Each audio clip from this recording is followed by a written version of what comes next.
Hi friends, lord దేవుని పరిశుద్ధ నామానికి స్తోత్రం కలుగును గాక. ఈరోజు దేవుని వాగ్దానము జకరియా గ్రంథము 2వ అధ్యాయము 11వ వచనము. నేను మీ మధ్య నివాసం చేసేదను.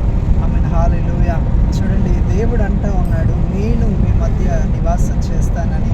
చూడండి, యెహోషువ కాలంలో దేవుడు యెహోషువకు తోడుంటున్న బట్టి అతని జీవిత కాలమంతా ఏ శత్రువు కానీ ఏ మనుషుడు కానీ ఆయన ఎదుట నిలవలేదు.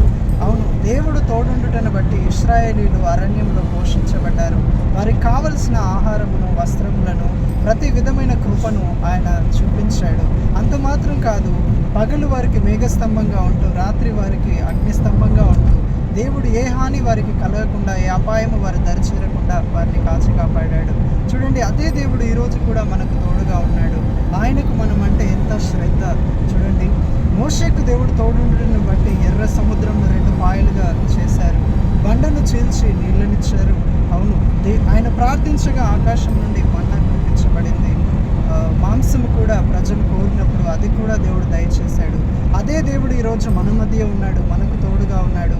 ఆయన ఏ అపాయము కలగకుండా, ఏ ఒక్క హాని జరగకుండా మనల్ని కాపాడుతారు.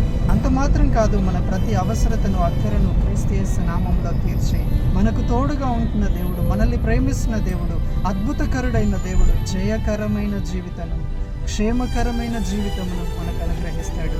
సో భయపడవద్దు, దిగులు చెందవద్దు. దేవుడు మన మధ్య ఉన్నాడు. ఆయన నీ గృహంలో ఉన్నాడు, నీతో ఉన్నాడు, నీ హృదయంలో ఉన్నాడు. కలవరపడవద్దు. నీతో ఉంటున్న దేవుడు ఒక జయకరమైన జీవితమును నీకు దయచేయును గాక. I mean, praise Lord, God bless you all.